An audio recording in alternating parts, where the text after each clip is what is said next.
ळमो अरिहन्ताळं ळमो सिद्धाळं ळमो आयरियाळं ळमो अजायाळं ळमो लोये सवसाहुळं मंगलम भगवान वीरो मंगलम गौतमो गणी मंगलम कुंद कुंदाद्यो जैन धर्मोस्तु मंगलम सर्व मांगल्यम सर्व कल्याणकारकम प्रधानम सर्वधर्मानां जैनम जयतु शासनम जैनम जयतु शासनम। आपने आप में आपको वर लिया, चेतना को स्वयं मैं प्रकट कर लिया। हे विरागी प्रभु, हे महावीर जिन आपके दर चरण मैं शतत नमन, आपके दर चरण मैं शतत नमन। वंदित सौ सिद्धे धुवमचल मणोवमं गदिं पत्ते वोच्छामि समय पाहुड़ मिड़मो सुध केवली भणिदम।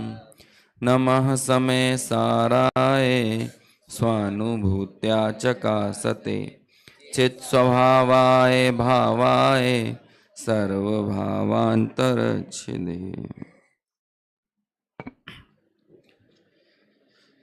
श्रुत पंचमी के अवसर पर क्या नाम है, कुलभूषण देशभूषण विद्यालय है, देशभूषण कुलभूषण विद्यालय गजपंथा के विद्यार्थियों के द्वारा बड़े ही सुंदर संगोष्ठी का आयोजन किया गया। इनकी गोष्ठी के बारे में तो हमें यही कहना चाहिए कि इस उम्र में होने वाली चूक नहीं देखना है, बल्कि इस उम्र में निकलने वाली कूक देखना है।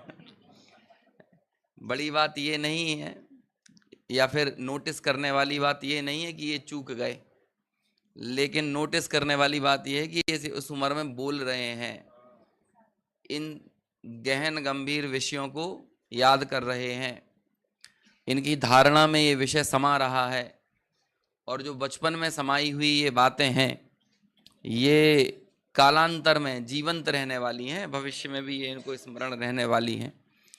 हमें तो बहुत लंबे समय तक नहीं पता था, यहाँ तक कि शास्त्री चल रही थी, हो रही थी, और मुझे तो याद आता है कि शायद हो भी गई थी, तो भी हम श्रुत पंचमी की कहानी ठीक ठीक से समझ में नहीं आती थी, याद नहीं थी।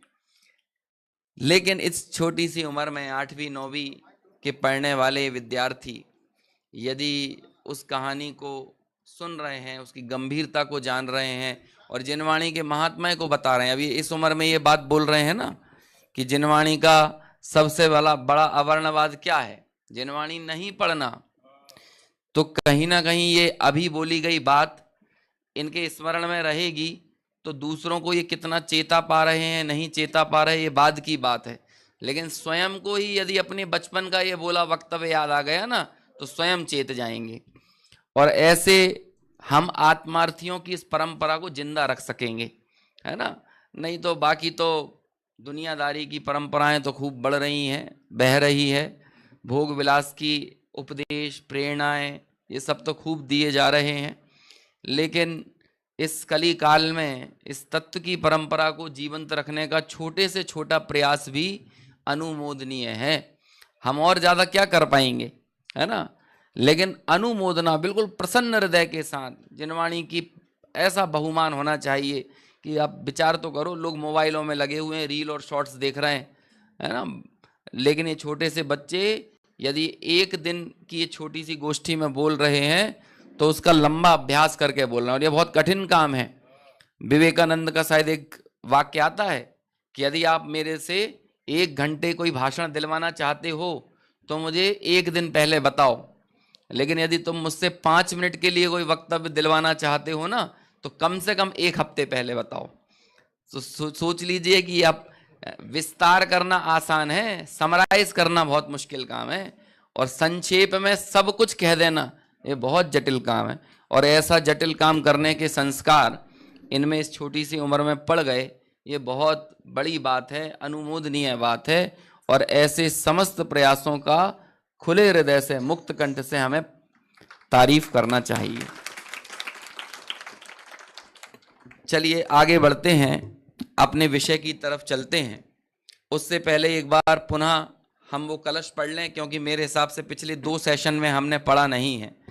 लेकिन जिस कलश के केंद्र में हम गुरुदेव के व्याख्यान को मुख्य करके ये चर्चा सुन रहे हैं, समझ रहे हैं, वो कलश हमारे स्मरण में रहना बहुत ज़रूरी है।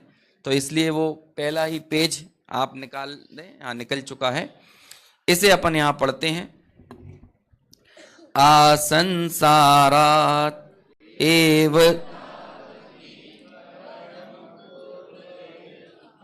नहीं, इसको थोड़ा सा लय बदलिए, है ना, लय बदलिए। अरहंतो भगवंत वाली पढ़ेंगे।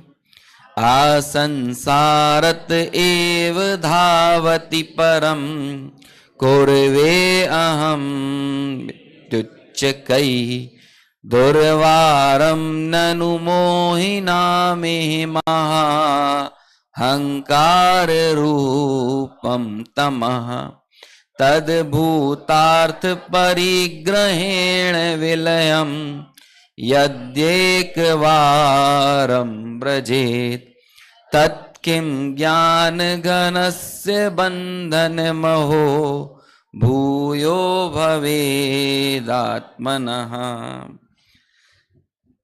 प्रश्न शैली में उत्तर दिया गया है कलश में। कई उत्तर ऐसे भी होते हैं जो सवालात्मक शैली में होते हैं। लगता तो ऐसा है कि सवाल पूछा जा रहा है, लेकिन होता है वास्तव में उत्तर। जैसे कोई कहे ना, तुम्हें क्या लगता है मैं चोरी कर सकता हूं, तो इसमें वो क्या कहना चाह रहा है? प्रश्न पूछ रहा है कि उत्तर दे रहा है? तुम्हें क्या लगता है कि मैं रात में खा सकता हूं, तो बोलो ये प्रश्न पूछ रहा है कि उत्तर दे रहा है? तुम्हें क्या लगता है वो विद्वान ऐसा कर सकते हैं? तो ये अनेक बातें। और जब प्रश्नात्मक उत्तर कहीं दिया जाता है ना, तो वो वजनदार उत्तर होता है, क्योंकि वो हर व्यक्ति के कॉमन सेंस का भी परीक्षण होता है। तुम्हें क्या लगता है इस व्यक्ति को तुम इतने वर्षों से जानते हो, ये बेईमानी कर सकता है? तुम्हारे विश्वास को देखते हुए ये यदि तुमने इसको बेईमान साबित किया ना, तो तुम्हारे कॉमन सेंस के ऊपर भी सवाल है, क्योंकि इतने वर्षों से तो अपने दिल से चिपका कर रखते थे, और जरा सी कहीं से कुछ बातें सुन ली, तुमने इसके ऊपर अविश्वास जता दिया। तो ऐसे प्रश्नात्मक उत्तर जो होते हैं ना, वो सामान्य उत्तरों से भी ज्यादा गहरे होते हैं। ऐसे यहां पर आचार्य कहते हैं तत्किम, ये लिखा ना चौथी वाली पंक्ति में, तत्किम ज्ञान घनस्य बंधनमहो भूयो भवेद आत्मनः। तो ये कहते हैं ये बताओ कि कैसे विज्ञान घन आत्मा का बंधन हो सकता है। यदि तुम ऐसे रहोगे जो हम बताते हुए चले आ रहे हैं ना, यदि तुम अपने उस अज्ञान को समझ लोगे, यदि तुम्हें वो अंधकार अंधकार दिख जाएगा जिस अंधकार में तुम अपना जीवन बसर कर रहे हो, क्योंकि चुनौतीपूर्ण बात है ना ये। अरे एक बार क्या हुआ, शायद पिछले साल की बात है, सम्मेद शिखर में एक शिविर लगा था 2.5-3 दिन का। तो 3 दिन तक वहां पर एक अपने साधर्मी आए और रेगुलर बात सुनते रहे, और 3 दिनों तक उनका बहुत आराम से सुनते रहे और सबसे एक ही प्रश्न पूछते थे। और जब 3 दिन बाद जाने लगे तो कहने लगे तुम सब लोग अच्छा समझाते हो, जितने भी पंडित विद्वान यहां पर बैठे हो, लेकिन मेरी एक बात का उत्तर ना पहले हो पाया था ना इन 3 दिनों में हो पाया। मैंने कहा क्या प्रश्न है भाई आपका? तो कहने लगे मुझे ये बताओ अभव्य ने ऐसी क्या गलती करी है कि उसको सम्यक दर्शन नहीं होगा। मतलब उनकी सारी चिंताएं किस तरफ झुकी पड़ी थी? अभव्य ने क्या गलती, उन्हें ये नहीं दिख रहा कि मैंने क्या गलती करी है कि मैं सही मार्ग पे आऊं, लेकिन उनकी सबसे बड़ी, उसका क्या गुनाह है, उस बेचारे के साथ इस प्रकृति का कितना बड़ा अन्याय है। तो हमने उससे बोला कि आखिर में कि देखो आपको, हमें पता नहीं हम आपको उत्तर दे भी पाएंगे कि नहीं दे पाएंगे, ये तो आगम का वचन है, और आगम के वचन ऐसे होते हैं कि उनमें ज्यादा तर्क नहीं चलता है ना। करणानुयोग के अनेक कथन ऐसे ही होते हैं, कोई युक्ति कोई तर्क नहीं चलती, बात ऐसी है तो है। अब सुमेरु पर्वत 1,40,000 है, योजन का है तो है, अब क्यों है, अब इसमें कोई लगाने लगे तो क्या कहें। तो ऐसे एक अवयव जीव है तो है भाई। और इस जगत में कितने सिद्धों के असंख्यातवे भाग, यही है ना उनकी गणना, ऐसा ही है कि नहीं कि कुछ गलत बोल दिया है? हाँ हाँ, जो भी है अनंत भाग या जो भी है उतने अभव्य हैं, और जिनके अंदर रत्नत्रय प्रकट करने की पात्रता नहीं है तो नहीं है। अब उनसे कहा कि भाई तुम जितने अभव्य को लेकर चिंतित हो, एक बार उस अभव्य से भी पूछ लो कि वो भी खुद के लिए इतना चिंतित है कि नहीं, कि तुम अकेले ही उसका उद्धार करना चाहते हो, है? जरा ये भी तो पता कर लो। क्योंकि अक्सर हमें लगता है ना कि जैसे बड़ी बड़ी मर्सिडीज और BMW गाड़ी में गुजरने वाले लोग, कैसे ये लोग हैं, क्या कहते हैं, ओवर ब्रिज के नीचे पड़े हुए हैं और चिलम फूक रहे हैं और बीड़ी सिगरेट पी रहे हैं, या फिर वो एक कोई सी सूंघने वाली कुछ चीज आती है ना, उसको सींग सींग के नशा कर रहे हैं। अब तुम उनका उद्धार करना चाहते हो, लेकिन एक बार जरा उनसे भी तो पूछ लो कि वो अपना उद्धार करना चाहते हैं कि नहीं। वो तो जरा ही अपना नशा करके और फूक फाक के, उन्हें तो ऐसा लगता है कि दुनिया के अधिपति हम ही हैं, और वो तुमको गाली दे रहे हैं कि जिंदगी का आनंद ये गाड़ियों में घूमने वाले लोग क्या जाने, जैसा जिंदगी का आनंद हम उठा रहे हैं। तो इसलिए ये जगत के जीवों के उद्धारक बनने से कुछ हासिल होने वाला नहीं है, क्योंकि अज्ञान दशा में अपने अज्ञान का दिख जाना ये बड़ा मुश्किल काम है।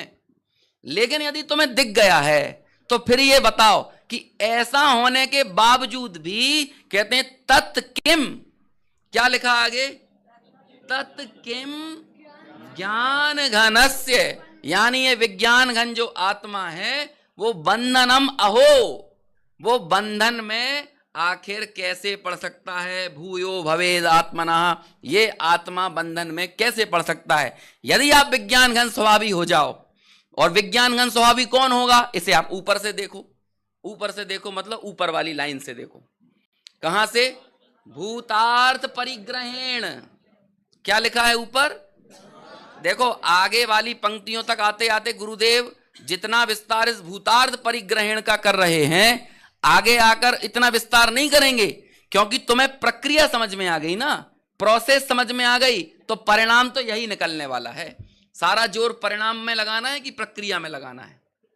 परिणाम तो जो होना है तो होगा ही ना, लेकिन उस परिणाम की प्रक्रिया क्या है, सारी ताकत तो इस तरफ लगाने की जरूरत है। अब आचार्य तो बता रहे हैं कि विज्ञान घन स्वभाव ऐसा ही होता है, और अनेकों स्थानों पर बताया।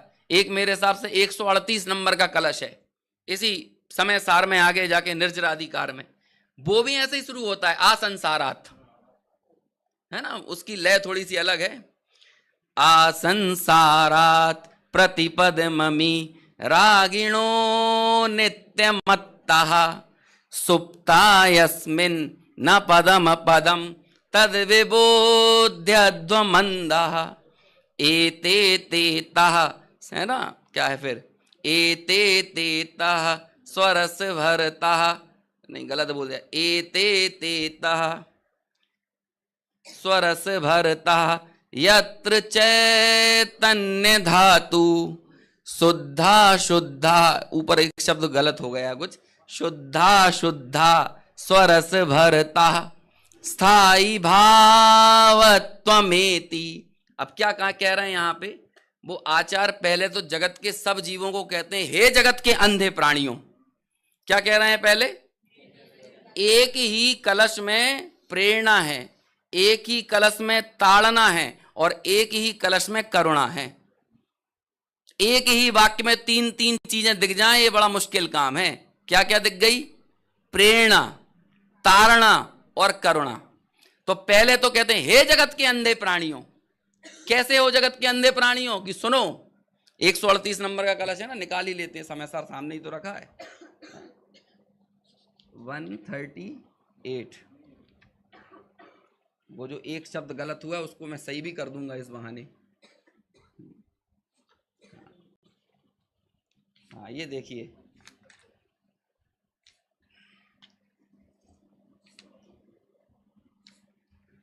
हाँ एते तेता पद मिदमदम, है ना, ये है एते तेता पद मिदमिदम यत्र चैतन्य धातु शुद्धा शुद्धा स्वरस भरता स्थाई भावत्वमेति। आ गया, हाँ यहाँ देखो क्या इसकी शुरुआत भी कहां से हो रही है, आसंसारात। और जो हम कलश पढ़ रहे हैं उसकी शुरुआत कहां से हो रही है? उसकी भी आसंसार। अब दोनों में क्या कह रहे हैं? अनादि संसार से, अनादि संसार से। और यहां कह रहे हैं अनादि संसार से दौड़ता हुआ चला आ रहा है। कौन दौड़ता हुआ चला आ रहा है? हमारे साथ साथ दौड़ रहा है। कौन दौड़ रहा है अनादि संसार से?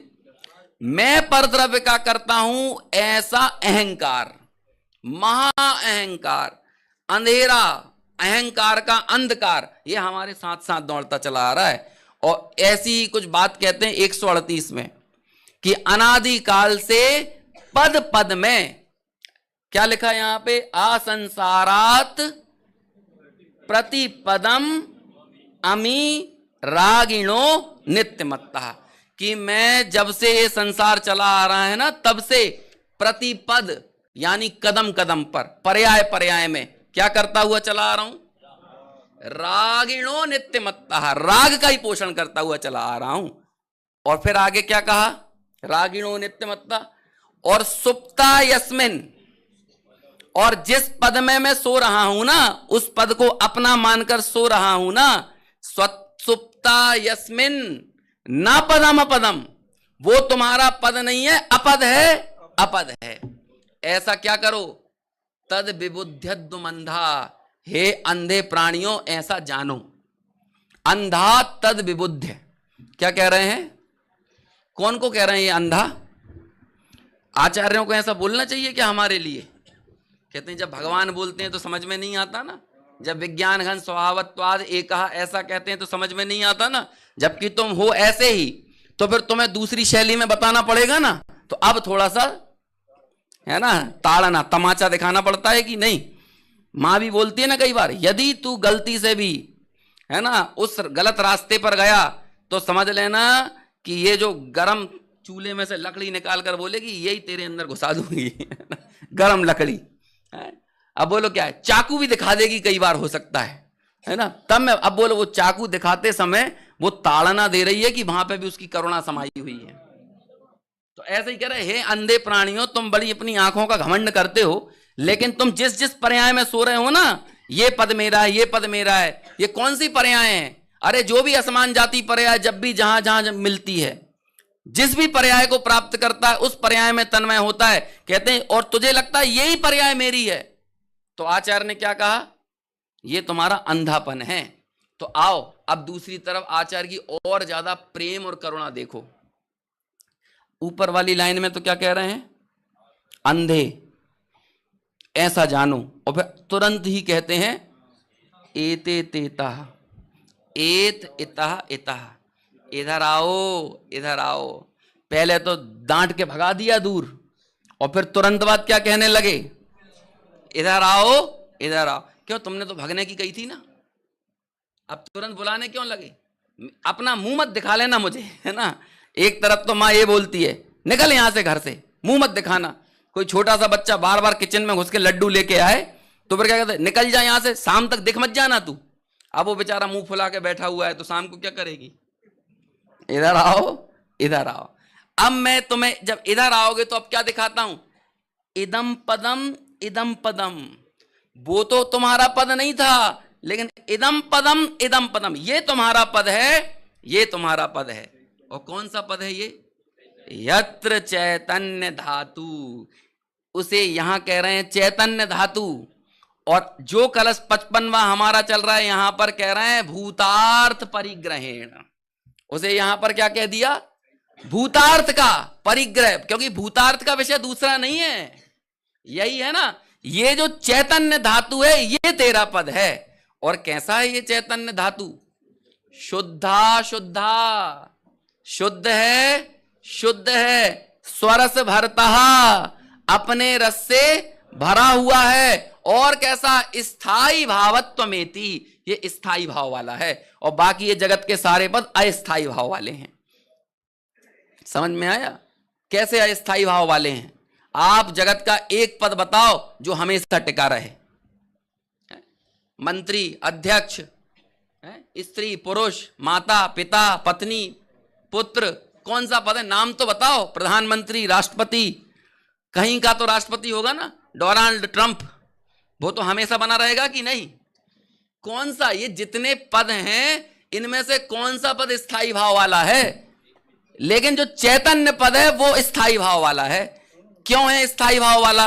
बाकी सब पद पर रस से भरे हुए हैं, किसी ने दिए हैं आपको, लेकिन ये जो चैतन्य है ये हमें किसने बनाया?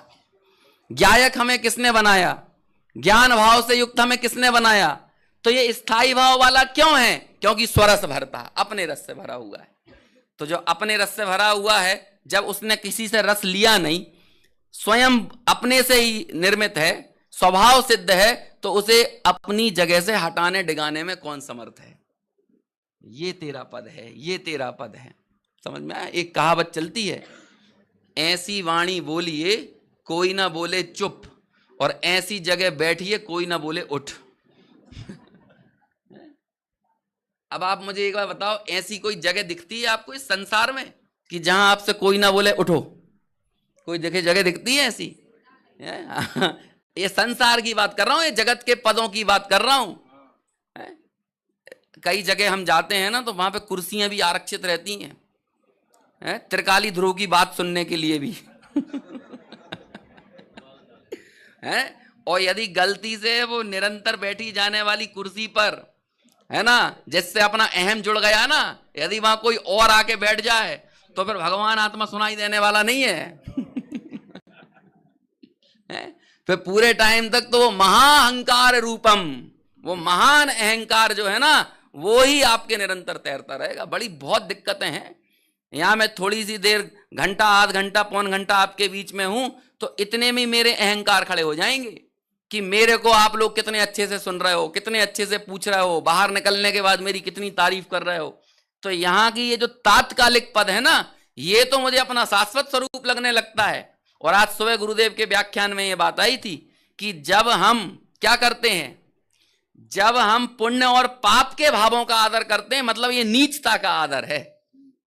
और जब नीचता का आदर करने लग जाएं, नीचता को उच्चता समझने लग जाएं, तो जो उच्च पद है उसको हमने निच्च बना दिया। निच्च यानी उसको नीच साबित कर दिया है। तो अनादिकाल से ये इसका महाभयंकर अपराध है।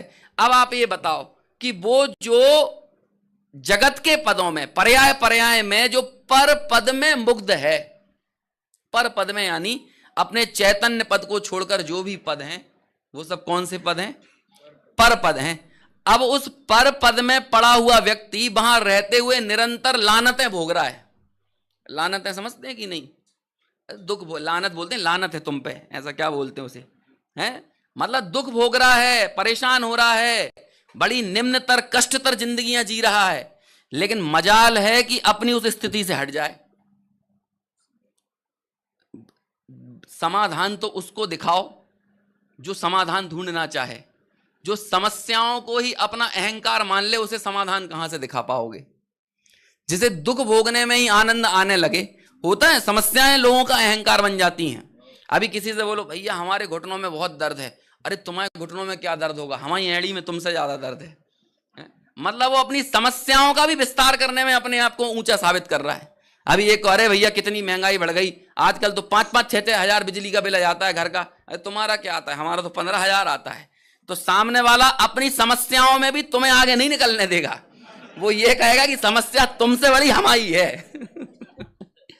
अब सोचो, जो व्यक्ति समस्याओं का भी इतना अहंकारी हो जाए, उसे समाधान देखना ही नहीं है।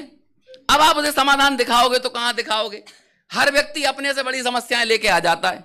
और देखना कमाल की बात, वो बताएगा जरूर कि उसकी समस्या आपसे बड़ी है।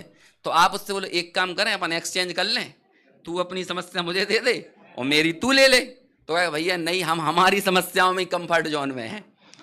तो जब हमारी स्वयं की समस्याएं ही हमारा कंफर्ट जोन बन जाएं, तो अब ऐसे व्यक्ति को बताओ कहां से समाधान की तरफ दृष्टि कराएं? तो ऐसे, अरे कोई शराब पी के नाली में पड़ा है और डीओजी और पीआईजी साहब उसे चाट रहे हैं। तो अब आप ये बताओ कि वो व्यक्ति को ये कहो, करोड़पति का बच्चा हो और शराब पी के नाली में पड़ा हो, अब वो तो शराब पी के समझ रहा है कि यही मान के चलो कि सोम सरोवर है ना, और वहीं वो आनंदित हुआ जा रहा है, मजे लूट रहा है। अब कोई समझदार व्यक्ति आके उससे कहे कि उठ भाई, ये तुझे शोभा नहीं देता है, ये तेरा पद नहीं है। पहले तो क्या आएगी, गुस्सा आएगी उस व्यक्ति पे कि तू इतने बड़े करोड़पति, अरबपति, नगर सेठ का लड़का और तू पड़ा कहां पर है, तो पहले प्रथम दृष्टया क्या कहा जाएगा उसे, अरे अंधे, अरे पगले, कहां पड़ा हुआ है, तेरी बुद्धि का बारदाना निकल गया कि तू मूर्ख हो गया, क्या हो गया है तुझे। तुरंत एकदम बौखलाहट आएगी कि नहीं, कि नगर सेठ का, प्रतिष्ठित व्यक्ति का पुत्र, समझ लो जिसका जगह जगह मंचों पर सम्मान किया जाता हो, श्रेष्ठ ही हो, समाज रत्न हो, और ऐसे व्यक्ति का पुत्र कहां पड़ा है। तो पहली दृष्टि में क्या कहोगे आप, ऐसे ही कहोगे ना, उल्हाना के वचन दोगे ना उसे, है? अकल पे पत्थर पड़ गए हैं क्या। लेकिन तत्काल ही आप उसे दो चार बातें सुनाने के बाद फिर क्या कहोगे, भैया इधर आ, इधर आ, है, आज तुझे मैं चलता हूं लेके कि तेरा मकान, तेरा घर, तेरा आलीशान महल कौन सा है। वो एक भजन बना था ना पहले, आओ तुम्हें ध्रुव धाम दिखा दूं, है ना, तो फिर आवाज आती थी दिखला दो ना। तो बस कुछ ऐसी बात है कि आओ तुम्हें ध्रुव धाम दिखाऊं, आओ तुम्हें वो महल दिखाऊं, क्योंकि इस नाली में तुम पड़े रहोगे तो सुबह आके पुलिस तुम्हें जेल में डाल देगी, भले ही पड़े नाली में हो, क्योंकि यहां स्थायी भाव नहीं है, यहां हमेशा नहीं रह सकते। लेकिन तुम्हें मैं एक ऐसी जगह लेके जाऊं कि तुम वहां पड़े रहना 11-12 बजे तक दिन में, तो भी तुम्हें वहां से कोई हटाने डिगाने वाला नहीं है। और ये तो गंदा है, असुचि है, जहां मैं तुम्हें ले जाऊंगा वो शुद्धा शुद्धा। ये दो दो बार शब्दों का प्रयोग क्यों किया गया है, इसे बोलते हैं बीप्सा अलंकार। और ये क्यों प्रयोग करते हैं, किसी बात पर जोर देने के लिए, समझ में आया ना। जैसे ऊपर क्या अपद है, अपद है, एक बार अपद नहीं बल्कि कितनी बार, कि जिस पद में तू सो रहा है वो कैसा है। अरे अपन लोग में हमसे आज के बाद बोल मत देना, ऐसा बोल मत देना, ऐसे ही बोलते हैं कि नहीं, दो बार बोलते हैं, तुम यहां कैसे आए, यहां कैसे आए, क्यों बोल रहे हो दो बार, धन्य धन्य बीतरागवाणी, दो बार धन्य धन्य क्यों कर रहे हो। अरे जोर देने के लिए, किसी बात पर बल देने के लिए, ऐसे ही। अब दो ही बार तो बोल सकते हैं ना, और दो बार को बहुवचन समझ लेना, मतलब कई बार बोला है। ऐसे आचार्य कह रहे हैं अपद है, अपद है, और फिर उसके बाद क्या कहते हैं, ये पद तुम्हारा है, ये पद तुम्हारा, इदम पदम इदम पदम, ये पद तुम्हारा, ये पद तुम्हारा है। और कैसा है, शुद्धा शुद्धा, एक बार शुद्ध नहीं, शुद्ध है, शुद्ध है, और बुला भी दो बार रहे हैं, इधर आओ, इधर आओ, कर रहे हैं कि नहीं। लेकिन ऐसे आचार्यों के निमंत्रण को भी, जैसे कि वो हमारे हित चाहने वाले व्यक्ति को भी वो शराबी ना समझ पाए, और उसने तो अपना हाथ बढ़ाया कि आओ तुम्हें तुम्हारे वास्तविक सुंदर सुशोभित रमणीय महल की ओर ले चलता हूं। लेकिन वो ऐसा कहे, अरे जाओ यहां से, मेरे आनंद को तुम क्या जानो, ऐसे हाथ को झटकार दे। बोलो अब आप उसे क्या कहोगे, क्या कहोगे ऐसे ऐसे व्यक्ति को, जिसे अंधकार में ही आनंद आने लगे और जिसने उजाले का कभी दीदार ना किया हो, तो उस व्यक्ति को तो ऐसा ही लगेगा क्या होता है उजाला। उल्लुओं की सभा बैठी और सबने प्रस्ताव पारित कर दिया कि जब जब सूरज निकलता है तब तब अंधेरा हो जाता है, इसलिए इस सूरज को निस्ते नाबूद कर दो, है ना, क्या कहते हैं, इसको तो खत्म ही कर दो, इसकी कोई आवश्यकता नहीं है। अब बताओ अब आप क्या करोगे। उल्लुओं ने प्रस्ताव पारित किया बहुमत से, तो बोलो क्या करना चाहिए, बहुमती चलता है ना आजकल, बहुजन हिताय बहुजन सुखाय की संस्कृति है ना, सर्वजन हिताय सर्वजन सुखाय की तो भारतीय संस्कृति होती थी, लेकिन संसदीय संस्कृति बहुजन हिताय बहुजन सुखाय की है। यहां तो बहुमत से ही बातें होंगी ना, बहुमत से ही तो निर्णय हो रहे हैं, बहुमत से ही तो तय हो रहा है कि कौन सा आयतन हमारा है और कौन सा तुम्हारा है, और किस पे किसका अधिकार रहना चाहिए, सब बहुमत से ही तो हो रहा है। तो सत्य का निर्णय भी बहुमत से कर लो। तो उल्लुओं ने कर लिया ना बहुमत से निर्णय कि सूरज के उगने पर क्या होता है, अंधेरा होता है। तो अब बोलो क्या करोगे आप। सारे जगत को प्रकाश और प्रताप देने वाले यदि उस सूरज को उल्लू ना देख पाए तो इसमें सूरज का क्या गुनाह है। ऐसे ही अंधकार में ही अपने जीवन की सर्व सुसंगतियां ढूंढने वाले अज्ञानी जीव यदि अपने विज्ञानघन स्वभाव को ना देख पाए तो इसमें विज्ञानघन स्वभाव का क्या दोष, वो तो शुद्ध ही है। तू माने या ना माने परमात्म पनाना कम होगा, समझ में। अब कौन उसको करे। कई बार तो ऐसा विचार आता है आचार्यों को इस कली काल में भी इन ज्ञानी पुरुषों ने जो बारंबार हमें संबोधन दिया ना, बारंबार, ये देख रहे हैं कि कोई को भी समझ में नहीं आती है। ये थोड़ा बहुत यदि यहां पर अपना वक्त बिताएंगे भी तो बाद में कालांतर में जाएंगे विषय भोगों में ही, और सारी प्रायोरिटी प्राथमिकताएं सब उस तरफ ही रहने वाली हैं। लेकिन फिर भी समझाते हैं, फिर भी समझाते हैं। हर काल में किसी ज्ञानी का उदय होता है और वो मौत की कीमत पर भी इस तत्व का उद्घाटन करके जाता है, और हुए हैं। उनको काले झंडे दिखा दिए गए, उनके ऊपर लांछन लगाए गए, समझ में आया, हाथी के पैरों के तले कुचलवा दिया गया, क्या क्या नहीं हुआ आप देखो तो सही जरा इतिहास में जाके। लेकिन फिर भी वो आते हैं, कैसे दीवाने हैं कि फिर आ जाते हैं सत्य तत्व का उद्घाटन करने, प्रकाशन करने के लिए, जबकि बहुमत स्वीकार नहीं कर रहा है इस बात को। बहुत अल्पमत में ये तत्व ही ऐसा है जिसके उद्घाटन करने की शर्त ही यहां से शुरू होती है कि तुम हमेशा अल्पमत में रहोगे। लेकिन इसके बाद भी वो ये तत्व का उद्घाटन करते हैं, ये सत्य बात लोगों के सामने लाते हैं।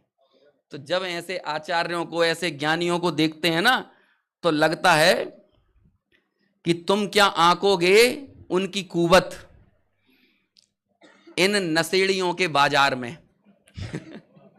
तो तुम उनकी कुवत का आकलन क्या करोगे? यहां पर तो सब लोग नशे में डूबे हुए हैं ना, इस बाजार में उनकी कुवत यानी समझते हो, उनकी सामर्थ्य, उनकी दम, उनका जोर। रोशनी के सौदागर हैं अंधों के बाजार में, ऐसे हैं हमारे आचार्य। ये बाजार किसका है? अंधों का बाजार है। चारों तरफ अंधकार छाया हुआ है, और उस अंधकार के बाजार में वो मार्केटिंग करने का ही की निकले हैं, जिसकी डिमांड नहीं है ना। अभी यहां पर आप अंधकार की दुनिया में अंधकार जिससे और गहरा होता हो उसके सौदागर बन जाओ तो बड़ा आसान रहेगा। अभी बोल दिया जाए आपसे कि भाई आप यदि इस शिविर में आओगे तो हम आपसे ऐसी ऐसी क्रियाएं कराएंगे कि जिनके सफेद बाल हैं वो काले हो जाएंगे, जो थोड़े से मोटे हैं वो स्लिम हो जाएंगे, जिनकी बीमारियां हो वो दूर हो जाएंगी। तो वो लोग क्या होगा यहाँ पे? क्या हो जाए? अंधकार को और सघन करने वाला माहौल यदि रच दोगे तो समझ लो कि हाउसफुल हो जाएगा, और हाउसफुल बना रहेगा, और टाइम से पहले आके बैठेगा, और टाइम खत्म होने के बाद सबसे आखिरी में जाएगा, और अपनी जिज्ञासाएं भी बहुत सारी लाएगा। लेकिन जब एक ऐसा बाजार रचा जाए, एक ऐसा बाजार हो जहां पर अंधकार की डिमांड हो, और उस बीच में यदि कोई सौदागर, एक ज्ञानी पुरुष वो जागृत होता है और वो विज्ञान घन स्वभाव का उद्घाटन हमारे सामने करता है, तो उसे स्वीकार करने के लिए निश्चित तौर पर अल्पमत ही रहने वाला है, बहुमत तो वहां पर रहने वाला नहीं है। क्योंकि ईमानदारी से बात तो ये है कि सिद्धों की संख्या कितनी ही बढ़ जाए, लेकिन अनंत काल बाद भी संसारियों से तो रहेगी कम ही। समझ में आया? बुद्धिमान चाहे कितने भी ना बढ़ जाएं, लेकिन वो मूर्खों की तुलना में रहेंगे कम ही। और जिससे हमारी मूर्खता और सघन होती चली जाए तो ऐसी बातें तो हाथों हाथ बिक जाती हैं, उठ जाती हैं। लेकिन जो चैतन्य धातु को, यानी जो भूतार्थ के परिग्रहण की बात कर रहे हैं ना, भूतार्थ का परिग्रह, भूतार्थ को ग्रहण करो। अब जिस व्यक्ति को के चप्पे चप्पे में, कण कण में, रग रग में यदि वो व्यवहार व्यवहार व्यवहार व्यवहार वही बस विषय समाया हुआ हो, तो वो सर्वोत्तम सर्वोत्कृष्ट बात के बीच में भी कहीं ना कहीं से समझ लो कि हमने एक माहौल रचा भूतार्थ का, लेकिन उस भूतार्थ के माहौल के बीच में वो पिन लेके घूम रहा है कि ये भूतार्थ का जो थोड़ा बहुत बलून फुलाने की कोशिश की जा रही है ना, इसको हम पिचका दें। और वो पिचकाने की शुरुआत होती है लेकिन, किंतु, परंतु, अगर, मगर, इफ, बट, है ना, इन सब चीजों से होती है। आचार्य कह रहे हैं एक बार once in a lifetime, एक बार करके तो देखो। सब तो हमने कर लिया ना, लेकिन एक बार इसे करने की हम हिम्मत आखिर क्यों नहीं जुटा पा रहे हैं? बारंबार अलग अलग श्लोकों में अलग अलग शैलियों से इस एकत्व विभक्त भगवान आत्मा को या भूतार्थ के विषय को देखने का इतना ज्यादा निवेदन करने वाले आचार्य, और उनके इस भूतार्थ के परिग्रहण का, यानी भूतार्थ के ग्रहण करने के निवेदन को निरंतर ठुकराकर हम अपना तो जो अनादर कर रहे हैं सो कर ही रहे हैं, लेकिन उन आचार्यों का, उन अनंतों तीर्थंकरों का, उन भगवंतों का भी अनादर है कि नहीं? एक तरह से हम मुंह चढ़ा देते हैं भगवान को भगवान के दरबार में जाके भगवान को मुंह चढ़ा के आ गए कि नहीं, कि वे तो सकल गे गायक तदपि निजानंद रसलीन, और यहां तो कुछ भी सकल गे नहीं है, थोड़ा बहुत गे झलकता है, लेकिन हम ले दे के कहां घुस जाते हैं, उन गेयों में ही चले गए। तो भगवान के सामने खड़े तो हुए, लेकिन अंदर में लगता ही है कि मैं ही थोड़ा ज्यादा हूं। आज सुबह एक लाइन आई थी ना, जिसे ज्ञान स्वभाव पुण्य पाप आदि के भावों से ज्यादा लगता है, और हमने 31 नंबर की गाथा याद की थी, ऋण सहावाधियम, ज्ञान स्वभाव जिसे सबसे ज्यादा लगता है। और तो भगवान के सामने जाकर ये लगे कि तुम ज्यादा नहीं हो, ज्यादा तो हम ही हैं। और हम ज्यादा क्यों हैं? तुम्हारे पास ना मकान है, ना दुकान है, ना रिश्ते नाते हैं, ना शरीर है, ना इंद्रियां हैं, और हमारे पास तो देखो सब कुछ है, ज्ञान स्वभाव तो है ही है ना। लेकिन और भी क्या है जिसके कारण हम ज्यादा हैं? हमारे पास द्रव्येंद्रिय है, हमारे पास भावेंद्रिय है, हमारे पास इंद्रिय के विषय हैं। तो बोलो ज्यादा कौन हुआ, तुम कि हम? तो इस तरह की वृत्तियों से एक तरह से हमने इनडायरेक्टली भगवान को ऐसे चढ़ाते थे ना मुंह हाथ जोड़ते हुए भी ऐसा करके आ जाते हैं। तो यदि भूतार्थ का ग्रहण नहीं है तो ये अपने प्रति तो जो अनादर भाव है सो है ही, लेकिन उसी समय साइमल्टेनियसली उसी समय क्या है, ये भगवान का, अनंतो तीर्थंकरों का, आचार्यों का, उनका भी अनादर है। ऐसी ये बात है। देखो आगे चर्चाएं तो बहुत हैं, लेकिन इस विषय में थोड़ा सा एक हिस्सा और लेके अभी की चर्चा पूरी करता हूं।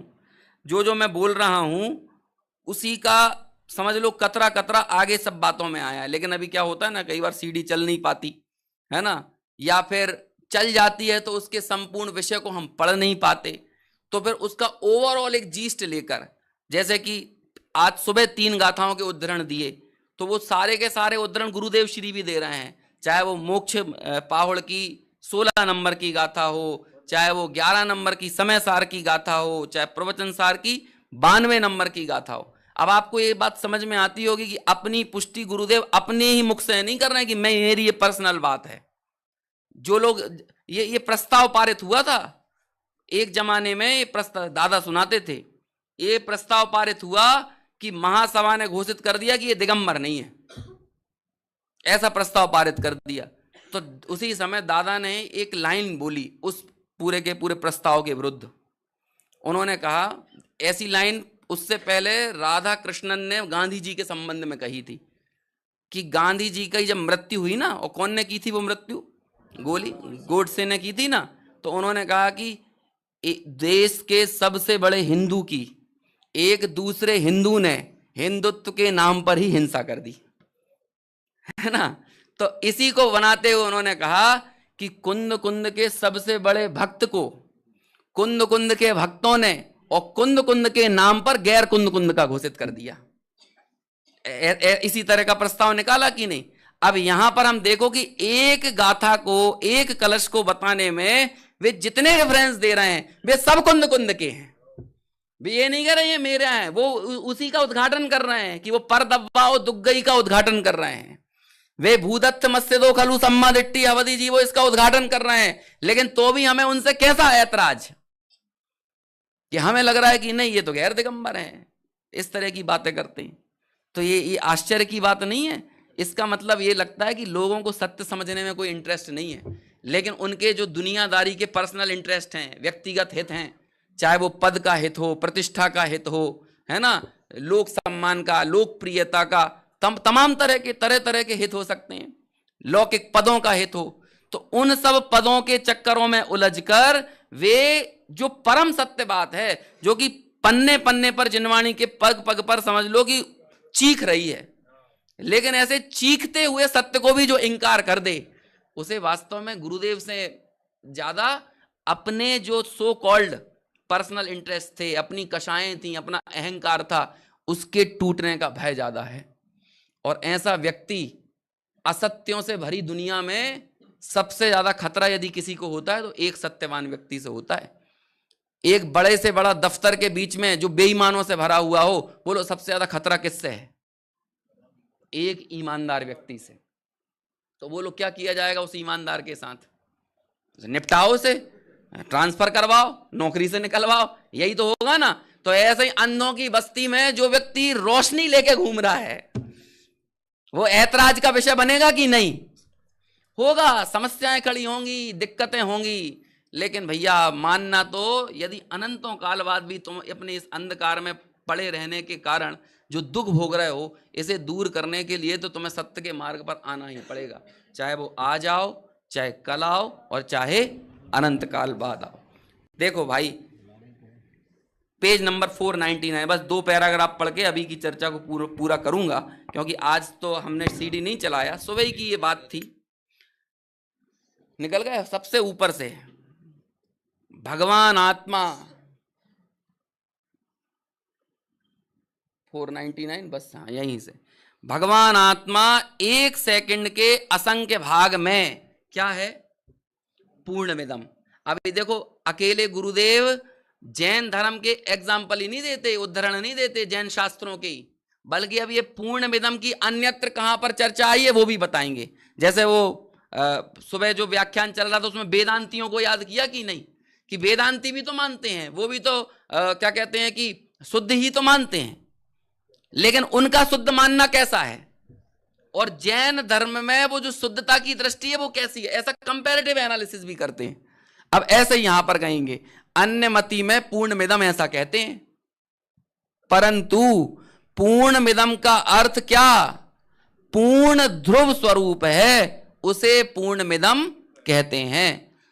अन्य मति में पूर्णमिदम् करके गीता में कहते हैं, एक उपनिषद है उसमें भी कहते हैं, है ना, क्या कहते हैं, पूर्णस्य पूर्णमादाय पूर्णमेव अवशिष्यते, इस तरह का कुछ श्लोक आता है ना, ओम पूर्णमदः पूर्णम पूर्णात् पूर्णमिदुच्यते पूर्णस्य पूर्णमादाय पूर्णमेव अवशिष्यते, कि इस विश्व में एक ही चीज है, वो परम ब्रह्म जो है ना, वो पूर्ण है, वो पूर्णता से ही बना हुआ है, पूर्ण का ही चप्पा चप्पा है, उससे ही पूर्णता बनी हुई है, और पूर्ण से पूर्ण ले लोगे तब भी पूर्ण रह जाएगा। इस तरह का एक अद्वैत वेदांतियों का एक मत होता है, तो उसे याद कर रहे हैं कि लेकिन ये मैं ऐसा पूर्णमिदम् नहीं हूं, बल्कि मेरी पूर्णता क्या है, कहां से शुरू किया?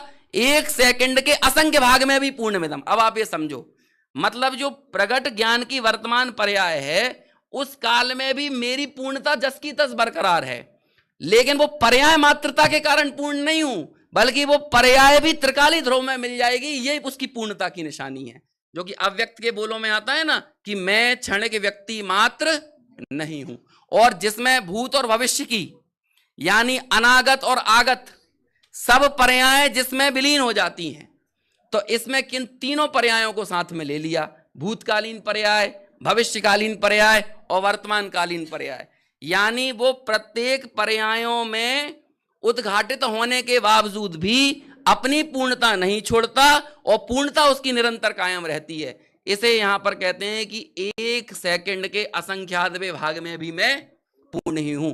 बोलो, ऐसा कौन सा क्षण रहा मेरे साथ अनादिकाल में जब मैं पूर्ण ना रहा हूं? ऐसा है ना, ये भूतार्थ परिग्रहण की व्याख्या करते हुए इतना इतना आगे निकलते जा रहे हैं। अभी कोई को लगे मूल कलश में तो ये बात नहीं आई, लेकिन भूतार्थ क्या कहलाता है इसे बताने के लिए आगे चर्चाओं को विस्तार देना पड़ेगा कि नहीं। ऐसा कहते हैं यहां पे, पूर्ण इदम अर्थात यह पूर्ण है, इदम यह पूर्ण है, ऐसा यह ध्रुव पूर्ण है। समझ में आया? ऐसी बात तो की है कि पर का अहंकार छोड़ना दुर्वार है बापू, महापुरुषार्थ है, ऐसे वह हटता नहीं है, मतलब हल्के फुल्के प्रयास से जाने वाला नहीं है, लगेगा तो महापुरुषार्थ और निरंतर पुरुषार्थ। परंतु यदि एक बार वो पुरुषार्थ जाग गया, और यदि क्या कहते हैं, यदि एक बार भी तेरे भूतार्थ का परिग्रहण किया, देखो मैं तो बीच बीच में बोल देता हूं भूतार्थ का ग्रहण किया, लेकिन गुरुदेव एक भी जगह परिग्रहण शब्द से नहीं हट रहे हैं, मतलब वो मूल कलश का जो शब्द है ना उसमें ही रस ले रहे हैं और उसी से चर्चाओं को आगे बढ़ा रहे हैं। एक बार भूतार्थ का परिग्रहण किया, आहा, फिर मिथ्यात्व नहीं होगा। समझ में आया? प्रभु तुम छद्मस्त हो ना। देखो अब वो जो कहने वाले आचार्य है ना उनको ही कह रहे हैं, हे प्रभु तुम तो छद्मस्त हो, तुम तो पंचम काल के हो, पंचम काल के संत हो ना ये कहने वाले। तुम भगवान के पास गए थे, भगवान ने कहा कि तुम्हें संकित हुआ है, और अब वह गिरेगा नहीं। मतलब ये भगवान की वाणी है कि एक बार तुमने यदि मिथ्यात्व को पराजित कर दिया तो कहते हैं अब वो वैसा उठ खड़ा नहीं होगा जैसे वो अनादिकाल से चला आ रहा है। भगवान के पास गए थे और भगवान से ये दिव्य देशना लेके आए जो हमारे को यहां पर प्रस्तुत की है। अब वो गिरेगा नहीं। हमारे आत्मा ने कहा है। ज्ञानचंद जी समझ में आया है ना? पंडित जी ज्ञानचंद जी होंगे मेरे हिसाब से। देखो आगे, हाँ विदिशा वाले, यह प्रवचन सार की 92वीं गाथा में ऐसा कहा है, हमें जो आगम कुशलता से हमारा अनुभव हुआ वह अब गिरेगा नहीं। मतलब एक बार निर्णय पक्का हुआ, स्व और पर का भेद ज्ञान पक्का हुआ, तो हमारी इस आगम कुशलता से अब यह अनुभव जो हुआ है ना वो गिरेगा नहीं। और उस अनुभव की दृष्टि से अब आगे का जोर देखो क्या है, हम केवल ज्ञान लेकर आएंगे। समझ में आया? शुरुआत कहां से हुई? आगम से। आगम से अनुभव, और वो अनुभव कहां लेकर जाएगा? केवल ज्ञान। केवल ज्ञान जो है ना, केवल ज्ञान की मम्मी का नाम है सम्यक ज्ञान। ये सम्यक ज्ञान की कोख में केवल ज्ञान पलता है। और आगे सुनो, और सम्यक ज्ञान की मम्मी का नाम है आगम ज्ञान, क्योंकि आगम ज्ञान की कोख में सम्यक ज्ञान पलता है। लेकिन वो आगम ज्ञान जैसा बोला बताया गया है ना वैसा होना चाहिए। और ये टोडरमल जी ने पहले अध्याय को पूर्ण करते हुए आखिर में लिखा कि आगम ज्ञान से तत्वार श्रद्धान, तत्वार श्रद्धान से आत्म ज्ञान, और फिर वो आत्म ज्ञान ही तुम्हें कहां लेकर जाएगा? केवल ज्ञान। ऐसा लिखा है। तो ये आगम को लोग बहुत हल्के में ले लेते हैं। आगम को समझकर भली भांति निर्णय करना बहुत जरूरी। चलो समय हो गया, आखिरी लाइन पढ़ के पूरा करते हैं। बीच में गिर जाए और मिथ्यात्व आवे यह बात हमें लागू नहीं पड़ती। समझ में आया अंदर कितना जोर है? यह सर्राफा बाजार, अब वो सर्राफे बाजार वाला जो उदाहरण है वो अपन कल चर्चा में लेंगे। इसको अभी यहीं पर पूर्ण करते हैं, बाकी शेष चर्चा आगे यथा समय। पूज्य गुरुदेव श्री के भावों को और आचार्य कुंद कुंद देव के वचनों के अमृत को बहुत ही कुशलता से हम सबके बीच रख रहे हैं भाई अंकुर जी। और मुझे पूरा विश्वास है आपको भी थोड़ा बहुत ख्याल में आ रहा होगा कि पूरा आ रहा है। आपकी आवाज़ कमजोर है। पूरा है कि थोड़ा थोड़ा आ रहा है? हाँ, कहाँ गए दीपेन भाई? किधर गए? बराबर चाले से भाई? हाँ, बहुत बढ़िया, धन्यवाद। आपका उत्साह प्रवचन के बाद बताएंगे कुछ कम। बहुत आप सबके चेहरे की मुस्कुराहट, प्रसन्नता की बात सिद्ध करती है कि आप इस शिविर के माध्यम से जम करके लाभ ले रहे हैं। और सभी लोग मुझे व्यक्तिगत भी कहते हैं आकर के कि यहाँ बड़ा आनंद आ रहा है। और चूंकि हमने संख्या लिमिटेशन में, पुनीत जी आइए ना, संख्या यहाँ अपनी व्यवस्था सीमित है, तो अपन ने पहले ही वहाँ लिंक बंद कर दी थी ताकि जो लोग आए हैं उनको दिक्कत ना होवे। और हमारी आशा अनुकूल यहाँ पर साधन भी पधारे, सब लाभ ले रहे हैं। कल प्रातःकाल 6:45 बजे तक यहाँ जिनेन्द्र प्रक्षाल होगा। 7 बजे से 15 मिनट पूजा पीठिका आदि की विधि होगी। 7:15 से कल हम पूजन करेंगे। कल विशेष पूजन है, गजपंथ सिद्ध क्षेत्र की पूजन करेंगे अपन, जो कि अपन क्षेत्र पर हैं। और सप्त बलभद्रों को याद करना हमारा नैतिक दायित्व है, तो हम कल उनको याद करेंगे। उसके बाद विधान की कल द्वितीय पूजन होगी, सम्यक ज्ञान की पूजन होगी, और लगभग 8:30 तक हम कार्यक्रम पूर्ण करेंगे। 9 बजे से हम पुनः गुरुदेव श्री की वाणी को श्रवण करेंगे। उसके पश्चात भाई पुनीत जी मंगलवर्धनी का व्याख्यान होगा। उसके बाद अंकुर जी का व्याख्यान होगा। ये कार्यक्रम प्रातःकाल का है। दोपहर में कल पुनः 2 व्याख्यान होंगे। 3 से 3:10 तक पाठ होगा। 3:10 से 3:30 तक गुरुदेव श्री का प्रवचन। 3:30 से 4:15 तक अंकुर जी का स्वाध्याय। उसके बाद पुनीत जी का स्वाध्याय होगा। मुझे मालूम है थोड़ा सा ज़्यादा बर्डन हो रहा है हमारे खासकर पुनीत जी के ऊपर, लेकिन हम भी असहाय हैं। लोग उनको सुनना चाहते हैं और हम लोगों को सुनवाना चाहते हैं, दोनों बातें हैं। तो कल पुनः हमें कल दोपहर में पुनीत जी का और अंकुर जी के स्वाध्याय का लाभ होगा। अंकुर जी का पहला होगा, उनको कल निकलना है तो वो निकल जाएंगे।